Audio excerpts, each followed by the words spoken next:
ეკონომიკის ბაზარი საქართველოში ერთ-ერთი აქტიურ და მიმზიდველ საინვესტიციო მიმართულებად რჩება მიუხედავად იმისა, რომ ბოლო წლებში საცხოვრებელი ბინების ფასები მნიშვნელოვნად გაიზარდა, მოთხოვნა კვლავ მაღალია როგორც საცხოვრებელი, ისე საინვესტიციო უძრავ ქონებაზე. ამასთან ერთად იცვლება მომხმარებლის მოლოდინიც, ის სულ უფრო დიდ მნიშვნელობას ანიჭებს ხარისხს, უსაფრთხოებას, ენერგოეფექტურობასა და იმ გარემოს, რომელშიც ცხოვრება მოუწევს. ამ ფონზე აქტუალურია საუბარი სამშენებლო სტანდარტებზე, რა მოთხოვნები უნდა დააკმაყოფილონ დააკმაყოფილოს თანამედროვე საცხოვრებელმა კომპლექსმა. საკმარისია თუ არა მხოლოდ შენობის აშენება, თუ ის უნდა მოიცავდეს სრულყოფილ ინფრასტრუქტურას. ამ თემებზე ვისაუბრებთ ირინა მელიმონაძესთან, ლემონ ჯგუფის დამფუძნებელია ჩვენი პირდაპირ ეთერის სტუმარი. მოგესალმებით. ძალიან დიდი მადლობა გაცემაში სტუმრობისთვის. ყოველთვის საინტერესოა ხოლმე თქვენთან საუბარი და შესაბამისად იმედი მაქვს, რომ დღევანდელი ჩვენი საუბარიც ამ კუთხით საინტერესო იქნება. თავდაპირველად თვითონ ბაზარზე არსებულ ტენდენციებს რომ შევეხოთ, მე ვახსენე და ეს ჩანს ყოველგვარი კვლევის გარეშეც, რამდენად დიდია აქტიურობა სამშენებლო სექტორში და რამდენად ახალი პროექტები შენდება, ხო? რეალურად რამდენად გვაქვს ჯანსაღი პროექტები, რამდენად რეალურად ჯანსაღად მიდის პროცესი, ეს არის ჩემი პირველი კითხვა. მოგესალმებით, დიდი მადლობა გადაცემაში მოწვევისთვის. მივესალმებით ჩვენს მაყურებელს.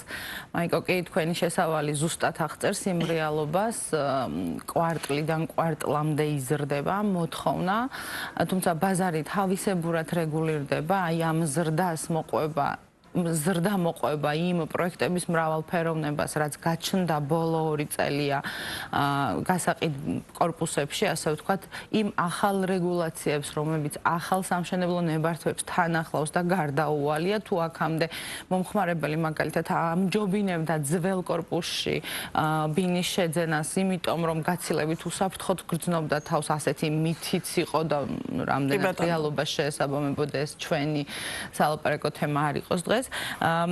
დღეს უსაფრთხოების სტანდარტი 2-3 წლის წინანდელ პროექტებთან შედარებით, აი 200%-ით არის დაცული და გაზრდილი და გამკაცრებული მშენებლების ნაწილში. ანუ სახანძრო უსაფრთხოება, გაზის ამან ხელი შეუწყო სახელმწიფოს მიდგომებმა თუ დეველოპერების პასუხისმგებლობაც გაიზარდა. ეს კონკრეტულად 51 დადგენილებების ცვლილებებმა შეუწყო ხელი და მშენებელი ამ შემთხვევაში უძლურია უნდა დაიცვას და მიყვეს ამ ხარისხს და ამ სტანდარტს. იქიდან გამომდინარე, რომ ექსპლუატაციაში მიიღოს შემდგომ კორპუსი და ექსპლუატაციის ნაწილი საკმაოდ გამკაცრებულია წინა წლებთან შედარებით. შესაბამისად, უკვე გადაწყვეტილების მიღება, ვთქვათ, ბაზრის 20-25%-ს აი ამ ნაწილში გაცილებით უფრო უმარტივდება თუ ინფორმაცია არის მიწოდებული. ამ ნაწილში ინფორმაციის ნაკლებობას მე მაინც ვგრძნობ, ასე ვთქვათ, სოციალურ ქსელებსა თუ ტელევიზიებში, იქიდან გამომდინარე, თუნდაც სახანძრო უსაფრთხოება, აქამდე თუ იყო მხოლოდ სადარბაზოების ნაწილში, ახალ პროექტებში თითოეული ბინის ყველა ოთახშია დამონტაჟებული უკვე ვინტილი და ანუ ამის ვთქვათ არ აღნიშნა და ამაზე ხმამაღლა არ საუბარი, იმიტომ რომ ჩვენ არა მხოლოდ სადარბაზოში ვართ, ასე ვთქვათ, დასაცავები ხანძრისგან, როცა უძრავ ქონებაში ვცხოვრობთ, არამედ თვითონ ბინაშიც. ეს ნაწილი მნიშვნელოვნად ალბათ ნაკლებად ცოტამ თუ იცის, რომ ძალიან ცოტა მიცის ახალ პროექტებში, აი თქვენ რომ არჩევდეთ დღეს ბაზარზე ბინას, ძალიან ცოტა გეტყვით ამ სტანდარტის შესახებ, რაც ბოლო 2 წლის გაცემულ ნებართვებშია მხოლოდ ასეთი მაღალი სტანდარტის უსაფრთხოება. ასევე არა და ეს არის მოთხოვნა. დიახ, ასევე ძალიან ვისაც ახალ კორპუსში უცხოვრია, ვთქვათ, წინა წლებში შეძენილ ბინაში, სამეზობლო სართულშორის ფილის იზოლაცია. იმიტომ რომ ახალ გადასულ მობინადრეებს გაცილებით მაღალი აქვთ კომუნალური გადასახადები, იქიდან გამომდინარე, რომ თავის გარშემო მეზობლები არ ცხოვრობენ. ანუ ფილის იზოლაცია უზრუნველყოფს, რომ თქვენს ქვემოთ მეზობელი რემონტს გააკეთებს თუ არ გააკეთებს, თქვენი კომუნალური თქვენს ბინაში ზუსტად იმდენი დაიხარჯება, რამდენიც სხვა დროს. ანუ ეს მნიშვნელოვანი დანაზოგია თუ გრძელვადიანად შევხედავთ ამ ნაწილს. ამიტომ ჩაბარების პირობა თეთრი კარკასი 2 და 3 წლის წინანდელ ნებართვებსა და დღევანდელ ახალმშენებარე კორპუსებს, რომლებიც აწი ჩაბარდება ან ახლახანს ჩაბარდა, აბსოლუტურად განსხვავდება. ანუ თეთრი კარკასის კონდიცია თუნდაც იგივე 2-3 წლინანდელს რო შევადაროთ. და მშენებლისთვის რა თქმა უნდა ეს გარდა ხელფასების გაძვირებისა, ასე ვთქვათ, უკვე სხვა სამშენებლო ტექნიკურ გაძვირებასაც მიანიშნებს თავისთავად. რეალურად თვითონ მომხმარებლის დამოკიდებულება თუ გაიზარდა და თუ შეიცვალა, მე ყოველ შემთხვევაში ჩემი წარმოდგენით შეიცვალა, მაგრამ საინტერესო დეველოპერების გადმოსახედიდანაც და აი თავარზე რაზე ვამახვილებთ ყურადღებას, რას ვითხოვთ დღეს და რამდენად მზად არის ბაზარი აი ამ მოთხოვნების დასაკმაყოფილებლად. ძალიან დიდი სიახლე იყო მომხმარებლებისთვის, ეს ჩაიბარეს და ეს ვინტილების ნაწილის ბინაში და ძალიან ორად გაიყო, ასე ვთქვათ, ერთი ნაწილისთვის მნიშვნელოვანი იყო ამ დონის უსაფრთხოება, მეორესთვის პრობლემად გაჩნდა, როგორ გადაჭრას და გადაკეტოს ეს ნაწილი. ჩვენ ქართველებს რაღაც ეს სტანდარტები, ესეთი მარტივი მიმღებლობა სამწუხაროდ არ გაგვაჩნია, მაგრამ ეს არის დაუშვებელი, რომ დახურო შენს ბინაში ეს ვინტილი.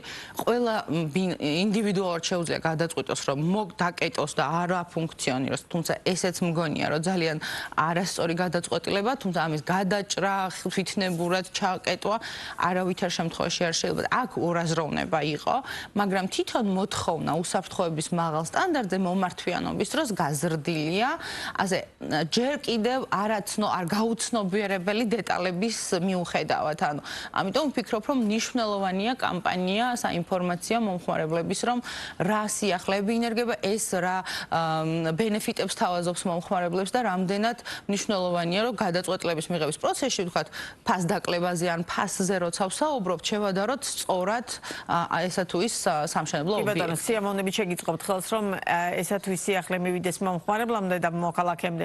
რაც შეეხება ფასებს, ბოლო წლებში ზრდადი ტენდენციით ხასიათდებოდა, ხო? თითქოს რაღაც გარკვეული მოლოდინი გაჩნდა გასული წლის ბოლოს, რომ აი ხო შეიძლება ფასები დასტაბილურდეს და აღარ გაიზარდოს. თუმცა მე რასაც უყურებ ბაზარს, ისევ ზრდა. ამ კუთხითაც რომ მსმენელს მაყურებელს მივაწოდოთ უფრო მეტი ინფორმაცია, რა ტენდენციაა ფასებთან მიმართებაში? მე პირადად აქტიურად ამ სფეროში 8 წელზე მეტია, რაც ვარ ჩართული და ეს 8 წელის განმავლობაში მოთხოვნის 30% ანუ მოიკვლევს პირობებს და ელოდება გაიაფებას. მე თამამად შემიძლია გითხრათ, რომ 2018 წლიდან დღემდე ჯერ არც ერთი ბიჯით, არც ერთ ფასთა მაჩვენებლის დროს არ შემცირებულა უძრავი ქონების ფასი. შესაძლოა ის პიკები, რაც ვთქვათ, ჰქონდა 2019 წლის შემდეგ სწრაფი ზრდა, ვთქვათ 10%-იანი, 15%-იანი კვარტლიდან კვარტლამდე და არც ველოდებით ჩემი აზრით და დაკვირვებით ასეთ სწრაფ ზრდას, თუმცა თანმიმდევრული ეტაპობრივი ზრდა აუცილებლად დაფიქსირდება ისევ და ისევ გამკაცრებული. რა პროცენტის ფარგლებში?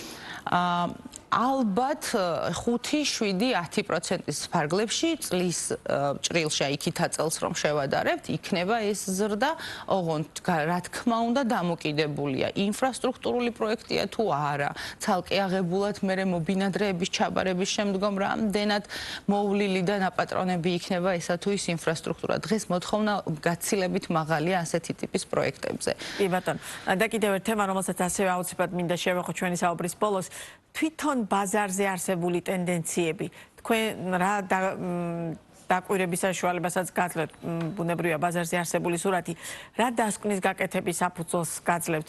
უძრავი ქონების ბაზარი საქართველოში ზრდის ტენდენციით ხასიათდება, ანუ კიდევ უფრო მეტი გაზრდის პერსპექტივა აქვს თუ ეს მხოლოდ დედაქალაქით შემოვიფარგლებით და პირობით დედაქალაქი და ბათუმია, მაინც ერთად რეგიონები მაინც არ არის ხო ამ ნაწილში პოპულარული. ამ კუთხით რაიმე ზრდის პერსპექტივას ვერ დაგეთანხმებით, რომ არ არის პოპულარული, ძალიან აქტიურად იზრდება რეგიონალური აი ქუთაისი, თელავი, ანუ კახეთის რეგიონი, გორი სხვათა შორის, რომლის ფასის ნიშნული თუ არის შესაძლებელი რომ გავაჟღერო, არ ჩამოუვარდება დედაქალაქის საფასო ნიშნულს ცენტრალურ უბნებში. ქუთაისიც რო შევადაროთ, ხა შეიძლება ვაკის და საბურთალოს ფასი არ ქონდეს, მაგრამ საკმაოდ მაღალია. ასევე კახეთში, ასევე გორში. ძალიან აქტიურად მიმდინარეობს თბილისის შემოგარენის განვითარება, დიახ, ანუ რუსთავის არ მგონია პირიქით ძალიან აქტიურად გადავა დაბალი საშუალო სამშენებლო პროექტების მქონე მშენებლები, როდესაც ამოწურავენ ქალაქის მშენებლობას, კიდევ უფრო მეტი მიმართვიანობა იქნება რეგიონალურ განვითარებას. კი ბატონო. ძალიან დიდი მადლობა სტუმრობისთვის, საინტერესო საუბრისთვის და კვლავაც სიამოვნებით გიმასპინძლევთ ბიზნეს პარტნიორების. დიდი მადლობა თქვენ.